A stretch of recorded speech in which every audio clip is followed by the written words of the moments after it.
이 시간 저희들이 에스라서 3장을 읽었습니다. 에스라서 3장은 이제 드디어 예루살렘으로 귀환한 한 5만여 명, 49,897명 성경에 기록된 대로 그 숫자가 이제 올라온 지 1년 2개월이 지나는 거예요. 1년 2개월이 지날 때 그때 이제 성전을 시작을 합니다. 성전에 이제 지대를 놓고 스룹바벨 성전을 세우기 시작하죠. 물론 여러분 이때 올라와서 그 적은 숫자가 이제 성전을 세우기 시작한 것은 이전에 솔로몬이 지었던 성전과는 비교할 수가 없죠. 솔로몬의 성전에는 그때 약 18만 3,500명이나 되는 숫자가 동원해서 지었잖아요. 근데 여기 올라온 사람이 약 5만 명 정도밖에 안 되는데 그 중에서 다 참여할 수도 없잖아요. 그러니까는 그 규모로 봐서는 아주 초라하고 그렇습니다. 그래서 여러분 이 성전 지대가 높고 놓여지고 이것을 보고 기존에 그 솔로몬 성전을 봤던 나이든 사람들, 그 사람들은 비교를 하잖아요. BC 586년에 성전이 불탈 때 가슴을 쳤던 그들이 그걸 보고 돌아왔던 사람들, 지금 BC 536년이거든요. 그러니까는 그 이전에 성전을 보았던 사람들은 서로 비교가 되니까는 가슴을 치면서 다시 우는 거예요. 우리의 죄 때문에. 그 아름답던 솔로몬의 성전, 그곳에서 하나님께 마음껏 찬양하고 경배하고 예배해야 되는데 우리가 그렇지 못해가지고 성전이 없어졌는데 또 이 지금 하나님 앞에 드려지고 이제 세워질 성전을 보니까 그 지대가 너무나 초라하고 보잘것이 없거든요. 그리고 뿐만 아니라 또 한편으로는 또 감격해서 하나님께서 은혜 주셔서 도저히 전쟁 포로로 바벨론에 흩어져 살 수밖에 없는 존재였는데 하나님께서 에레미야를 통하여 말씀하신 대로 말씀이 성취되어 이렇게 이곳에 올라와서 하나님 앞에 약 4천리 길을 돌아와서 하나님 앞에 다시 성전을 지을 수 있는 이 또 흐뭇한 감격 때문에 막 통곡하는 거예요. 울면서요. 또 일부 젊은 사람들, 또 성전을 보지 못한 사람들은 와 우리가 하나님께 영광 돌리는 이 성전을 짓는다라고 말하면서 또 기뻐하면서 박수치고 환호하고 이러한 것들이 지금 3장에 기록되어 있으면서 이 3장을 읽으면요 마치 이 동영상을 보듯이 눈에 막 선합니다. 그 소리가 얼마나 컸던지 흐느껴 우는 소리, 환호하는 소리 저 멀리까지 들렸다라고 성경은 기록해주고 있음을 보게 됩니다. 오늘 짧게 읽은 이 3장의 내용 중에서 몇 가지만 우리가 묵상하고요. 하나님께 기도하는 시간을 갖겠습니다. 여러분 이제 7째 달에 이르러 이렇게 되어 있어요. 돌아온 지 7째 달이 된 거예요. 올라와서 여러분 70년간 흩어져 살다가 이제 올라왔는데 자기 고향에 돌아가고 또 자기 성읍에 옛날에 있던 성읍에 자기 그런 지파의 성읍에 들어가서 이제 정착하려고 하는데 아니 그냥 살 수가 없잖아요. 뭐 집도 짓고 뭐 해야 되잖아요. 그래서 곳곳에 성읍에 들어가서 이제 그곳에 살고 있던 사람들이 다 알고 있죠. 이들이 무슨 지파, 무슨 가문의 사람들이다 해서 그들이 이제 거처를 마련하고 7개월이 지난 거예요. 7개월이 지나서 사람들이 일제히 성경에 보니까 1절에 그렇게 돼 있죠. 이스라엘 자손이 각자의 성읍에서 살았더니 흩어져서 산 거예요. 자기 성읍 지파를 따라. 그런데 7째 달에 이르러 일제히 예루살렘으로 온 거예요. 야, 우리가 왜 올라왔냐라는 거예요.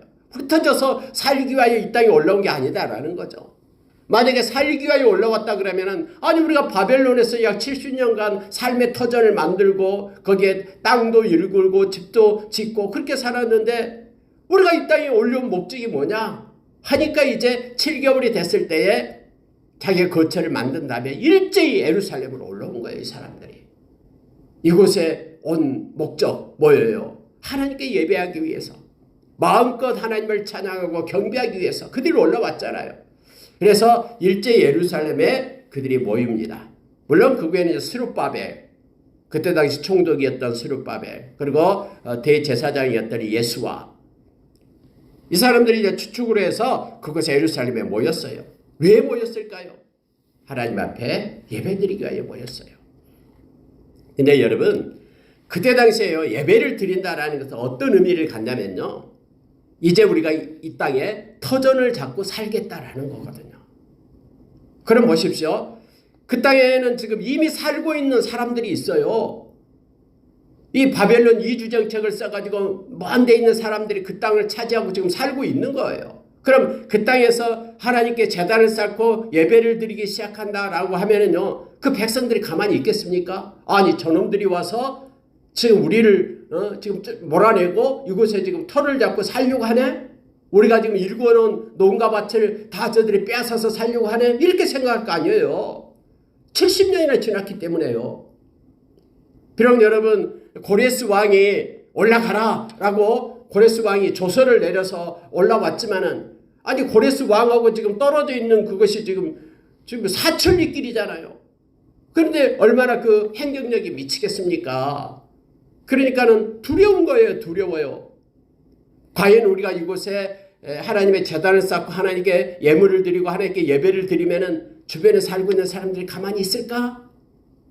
우리가 이곳에 와서 지금 정착하려고 하는데 저들이 땅을 잃어버릴 텐데 가서 우리를 죽이려고 쫓아오지 않을까? 이런 두려움이 있는 거예요.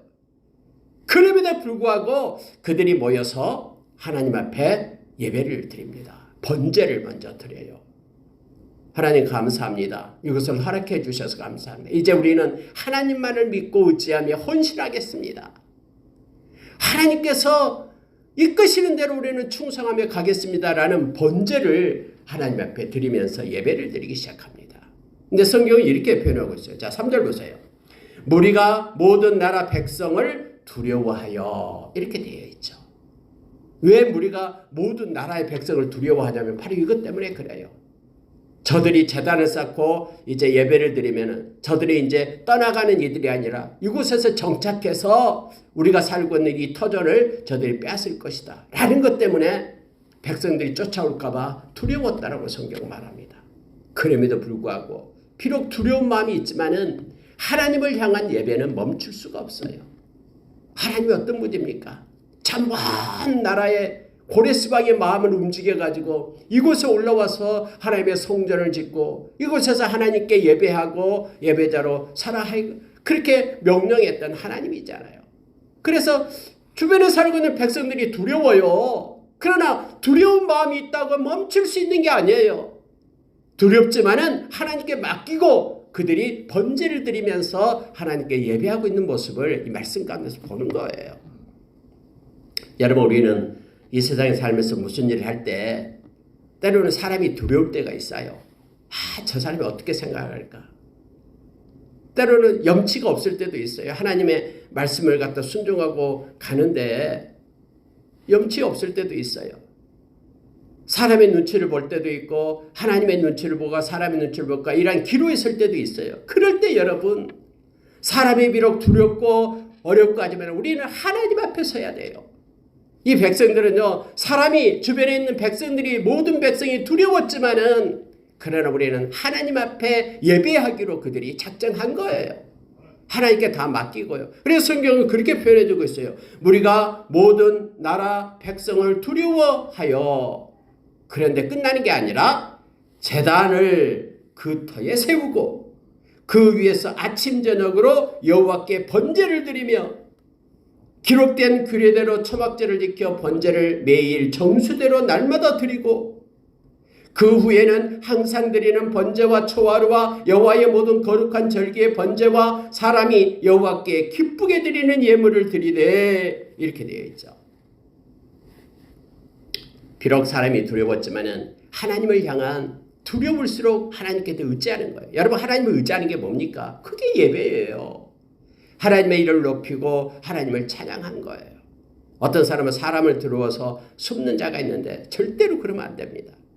우리가 세상에 두렵고 때로는 힘들 때에 우리는 반드시 하나님 앞에 나와서 예배하며 더 가까이 하나님의 보좌로 나가야 됩니다. 하나님께 맡겨야죠. 그래서 우리 이스라엘 백성 올라와서요, 비록 두려움이 있었지만은 하나님 앞에 맡기고 더욱더 매일매일 번제를 드렸다라고 말하고 있습니다. 아침 저녁으로 말씀에 기록된 대로 그렇게 그들이 아직 집은 짓지 않았지만 제단은 쌓아놓고 그곳에서 하나님을 찬양하고 하나님께 번제를 드린 거예요. 여러분, 이 모습을 보면은 너무나 큰 은혜를 우리가 받습니다. 언제 어느 곳이든 우리는 하나님을 향한 우리의 예배는 멈출 수가 없습니다. 우리가 있는 곳, 머무는 곳에서 우리는 하나님을 찬양하고 그분께 경배하는 하나님의 백성임을 우리가 기억하길 바랍니다. 뭐 성전이 있다고 그 속에 들어가서 예배를 드리는 게 아니에요. 성전이 없어도 지금 아무것도 없어요. 그 터에다가 제단만 쌓고 그곳에 앉아서 백성들이 하나님을 찬양하고 하나님께 영광을 돌리고 있는 거예요. 자, 여러분 6절에 한번 보십시오. 일곱째 달 초하루부터 비로소 여호와께 번제를 드렸으나 그때에 여호와의 성전 지대는 미처 놓지 못한지라, 이렇게 되어 있습니다. 성전을 짓기 위하여 그 사천리 길을 올라왔는데 빨리 성전을 지어야 되는데 그렇지 않고요. 하나님께 먼저 예배를 드렸고, 성경에 그렇게 표현하고 있습니다. 하나님께 예배는 드렸지만, 번제는 드렸지만 아직 성전 지대는 놓지 못했다라고 성경에 말하고 있습니다. 그리고 나서 5개월이 지나갑니다. 계속해서 이제 거기 올라온 후에 7개월이 지나고 그때부터 하나님께 예배를 드리기 시작해서 시간이 5개월 지나가요. 5개월 동안에 어떻게 우리가 성전을 지을 것인가 하나님 앞에 엎드려 기도하면서 준비하는 거예요. 여러분, 이게 맞습니다. 순서가요. 그냥 의욕이 없어서 무조건 가자마자 하나님께 기도도 하지 않고 하나님의 일을 시작하는 거 아니에요. 5개월 동안 하나님께 예배드리면서 매일매일 예배드리면서 하나님 이 성전을 어떻게 할까요? 하면서 하나님께 묻는 거예요. 그리고 하나님께 기도하고 나서 이제 성전을 지대를 놓고 성전을 짓기 시작한 겁니다. 기도보다 앞서면 안 됩니다. 하나님께 기도할 때에 하나님은 다 받으십니다. 그리고 하나님의 손이 움직이셔서 하나님의 일을 행하시는 하나님 되심을 우리가 기억해야 됩니다. 일을 행하시는 여호와, 만들어 성취하시는 여호와가 말하노라. 너희는 내게 부르짖으라. 내가 내게 응답하겠고 너희가 알지 못하는 크고 비밀한 일을 보이리라라고 우리에게 말하죠. 에레미야서 33장 22절, 에레미야 33장 2절 3절에서 그렇게 우리에게 가르쳐줍니다. 그래, 그들은 5개월 동안 하나님께 예배를 드리는 거예요. 그러면서 성전 지대를 놓고 기도한 거예요. 그리고 나서 이제 1년 5개월이 지나고 1년이 지나고 둘째 달이 된 거예요. 1년 2개월이 지난 것입니다. 그때 사람들이 이제 모여서 우리가 하나님의 성전을 짓자. 우리가 기도했던 대로 하나님이 마음 주신 대로 이제는 성전을 짓자 하고 일어난 겁니다. 자, 여러분 보십시오. 2의 7절입니다. 석수와 목수에게 돈을 주고 또 시돈 사람과 두로 사람에게 먹을 것과 마실 것과 기름을 주고 바사왕 고레스의 명령대로 백향목을 레바논에서 요빠 해변까지 운송하게 하였더라. 여러분, 그냥 있는 재료 가지고 대충 만들자 이게 아니에요. 기도 시작하니까 그들에게 방법이 생깁니다. 그 전에 예루살렘 이 솔로몬 성전을 그렇게 지었던 것처럼 저 시돈과 두로 사람 거기서 백향목을 그 지중해 요바로 끌고 와가지고 거기서 백향목을 나눠가지고 그 좋은 백향목으로 성전을 짓자라고 생각한 거예요. 주변에 여러 나라들이 지금 포진해 있는 백성들이 방해할지 모르나 그건 하나님께 맡기고 기도로 맡기고 그리고 이 공사를 시작한 거예요. 석수와 목수를 사고요. 돈 주고 사고. 이 모든 과정을 기도하는 가운데 하나님께서 주신 지혜로 행하게 됩니다. 그냥 뭐 대충 뭐 집 짓듯이 그냥 초라하게 지은 게 아니에요. 그래서 여러분 저 위에 있는 시돈 지역에 있는 백향목을 갖다가 목수와 석수를 사서 그것을 일꾼을 사서 날라서 예루살렘 성전에 이제 성전 지대를 놓고 일하기 시작하는 것입니다. 8절에 내려가면요. 예루살렘에 있는 하나님의 성전에 이른 지 2년 둘째 달에 이제 5개월이 지나가지고 된 거죠. 그래서 1년 2개월이 지났습니다. 올라온 지요. 스알디엘의 아들 스룹바벨과 요사닥의 아들 예수아와 다른 형제 제사장들과 레위 사람들과 무릇 사로잡혔다가 예루살렘에 돌아온 자들이 공사를 시작하고 20세 이상의 네 사람을 세워 여호와의 성전 공사를 감독하여 감독하게 하며 이렇게 되어 있습니다. 여러분 드디어 1년 2개월이 지난 다음에 그들이 그 땅에 올라온 목적대로 공사를 시작을 합니다. 스룹바벨 그리고 예수와를 중심으로 그곳에 성전을 짓기 시작한 거예요. 하나님 앞에 예배드릴 건물을 성전을 짓는다라는 것은 아름다운 것입니다. 너무너무 기뻐요. 교회 건물을 세울 때도 너무너무 기쁘잖아요. 하나님 앞에 이곳에서 예배하고 찬양하고 경배한다라는 거 너무너무 기쁩니다. 그래서 그들이 모여서 하나님께 영광 돌리면서 이제 성전을 짓기 시작을 합니다. 우리가 무슨 일을 할 때든지 하나님께서 주신 마음을 가지고 행해야 됨을 알게 합니다. 그리고 하나님께서 명령하시고 하나님께서 주신 마음을 우리가 삶 가운데 실천할 때 우리의 마음 가운데 하나님이 주신 평강과 기쁨으로 가득 넘치게 됨을 알게 됩니다. 그들이 모여가지고 자 10절에 보십시오. 건축자가 여호와의 성전에 기초를 놓을 때에 제사장들은 예복을 입고 나팔을 들고 아삽 자손은 레위 사람들은 제금을 들고 서서 이스라엘의 왕 다윗의 기례대로 여호와를 찬송하되 이렇게 되어 있죠. 얼마나 기쁘면 축제가 된 거예요. 지대를 놓을 때에 많은 사람들이 모여들기 시작하고요. 그곳에서 나팔을 잡고 제금을 들고 이렇게 악기를 불면서 하나님 영광 받으십시오 하고 이제 성전을 건축을 시작한 거예요. 눈에 막 선하잖아요. 그 광경이요. 근데 여러분 이것으로 끝나는 것이 아니라 서두에 얘기했듯이 이 찬양으로 하나님께 영광 돌리기 시작할 때에 그들의 마음 가운데 하나님께서 마음에 그런 감동을 부어주셔요. 그래가지고 성경이 이렇게 표현하고 있어요. 11절 보십시오. 찬양으로 화답하며 여호와께 감사하며 이르되 주는 지극히 선하심으로 그의 인자심이 이스라엘에게 영원하시도다. 하나님의 이름을 높이며 찬양해요. 하나님은 선하십니다. 하나님의 인자심은 영원합니다. 하면서 하나님의 사랑을 찬양을 합니다. 백성이 여호와의 성전 기초를 놓음을 보고 여호와를 찬송하며 큰 소리로 즐거이 부르며 라고 되어 있죠. 너무너무 감동되어 기뻐서 하나님께 찬양하고 경배하는 장면이 나옵니다.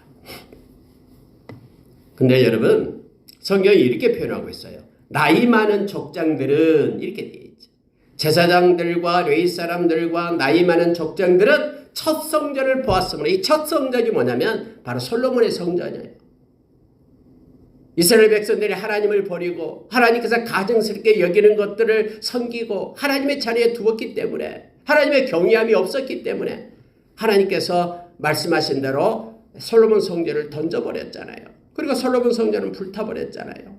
이 첫 성전을 보았던 사람들이 있어요. 나이 많은 족장들. 이제 이 성전의 기초가 놓임을 보고 대성통곡하였다라고 말합니다. 대성통곡하였으나 이렇게 되어 있죠. 하나님 앞에 우리가 죄를 지어서 하나님 그 성전을 잃어버렸습니다. 이제 하나님이 인자하신 하나님 우리에게 은혜를 주셔서 다시 한번 하나님께 예배하는 소설을 우리가 마련할 수 있어서 너무너무 기쁘고 한편으로는 하나님 앞에 죄송하고 하나님 앞에 감사하고 하면서 그 뒤범벅된 엉켜진 감정을 가지고 하나님 앞에 엎드려 대성통곡을 했다라고 말합니다. 여러분 나이 많으신 분들이 주저앉아서 땅을 치면서 하나님 앞에 가슴을 치며 대성통곡하고 있는 모습을 한번 보십시오. 또 어떤 사람들은 여러 사람들은 기쁨으로 크게 함성을 지르니 다른 사람들은 하나님의 성전을 이렇게 넣는 걸 보면서 기쁨으로 찬양하고 나팔 불면서 그렇게 또 찬양하고 경배합니다. 한쪽에서는 울고 한쪽에서는 경배하고 이 모든 일들이 지금 하나님의 지대, 성전 지대가 놓여질 때 지금 일어나고 있었음을 보게 됩니다. 백성이 크게 외치는 소리가 멀리 들리므로 즐거이 부르는 소리와 통곡하는 소리를 백성들이 분간하지 못하였더라. 해서 모든 감정들이 뒤범벅된 채 하나님께 영광을 돌리고 하나님께 또 회개하고 또 하나님께 기도하고 감사하고 나팔을 불고 찬양하고 온통 하나님의 성전이 지대가 놓여질 때에 이러한 일이 있었음을 성경 말해주고 있습니다. 여러분, 예배를 잃어버리면 우리는 모든 것을 잃어버립니다. 하나님의 백성은 원래 하나님께서 우리를 부르실 때에 이사야서 43장 21절의 말씀처럼 하나님의 예배자로 불렀거든요. 여러분, 우리가 지금 하나님의 말씀을 세계 열방에 전하잖아요. 이 복음을 듣고 그들이 구원받은 백성이 되게 하기 위하여 전하잖아요. 그럼 구원받은 백성이 해야 될 일이 뭡니까? 하나님을 향한 찬양이에요. 하나님께 예배를 드리는 거예요. 이거 위해서 하나님의 말씀이 증거되고 복음이 증거되잖아요. 천국에 가서 우리가 할 수 있는 것은요, 찬양밖에 없습니다. 하나님을 높이고 너무너무 좋아서 우리를 구원해 주신 하나님을 찬양하고 또 찬양하고 하나님께 예배하고 그분을 높이는 일밖에 없어요. 그래서 우리가 이 세상 살아갈 동안에 우리가 훈련받은 일이 뭐냐면 바로 하나님께 예배 드리는 걸 훈련받는 거예요. 어떠한 상황과 환경 속에서도 하나님의 이름을 높이며 감사하며 하나님께 영광 돌리는 이 찬양하고 예배하는 것을 우리가 훈련받고 이 세상 떠나서 하나님 앞에 갔을 때는 더 잘 하나님을 찬양하고 경배할 수 있잖아요. 이 세상에서 저와 여러분은 하나님의 온전한 사람으로 세워져 가는 과정 속에 있는 거예요. 하나님이 이 세상에서 하나님의 백성을 우리를 훈련시켜서 영원한 하나님의 나라에서 하나님과 함께 살려고, 이 세상이 바로 광야의 길이에요. 훈련의 과정이에요. 하나님께 예배하는 것, 찬양하는 것, 감사하는 것을 훈련받고, 그래서 하나님의 온전한 사람들로, 자녀들로 우리가 세워져 점점점 우리가 성숙해지고 또 우리가 하나님의 영화로움 속에 들어가게끔 이 땅은 훈련의 장소임을 우리가 기억하기를 원합니다. 그래야 때로는 우리에게 고난이 필요하면 하나님이 고난을 주셔요. 왜요? 우리를 훈련시키기 위하여 하나님의 온전한 사람으로 하나님의 예배자로 세우기 위함임을 우리가 기억하기를 원합니다. 그래서 모든 것을 우리는 감사로 받는 거예요. 잘 때도 감사, 잘못 때도 감사. 왜냐하면 그 모든 걸 가지고 합력하여 선을 이루시는 하나님 때문임을 우리가 기억하기를 원합니다. 오늘 하루도 하나님께서 우리와 함께 하시며 하나님께 예배자로 우리가 서기를 원합니다. 하나님은 오늘 또 영과 진리로 하나님께 예배하는 참 예배자를 찾고 계십니다. 저와 여러분이 하나님을 찬양하고 감사하고 예배하는 삶이 앞으로 계속 하나님께 영광, 하나님이 부르시는 날까지 영광 돌리는 그 일이 계속되기를 원합니다. 함께 기도하겠습니다.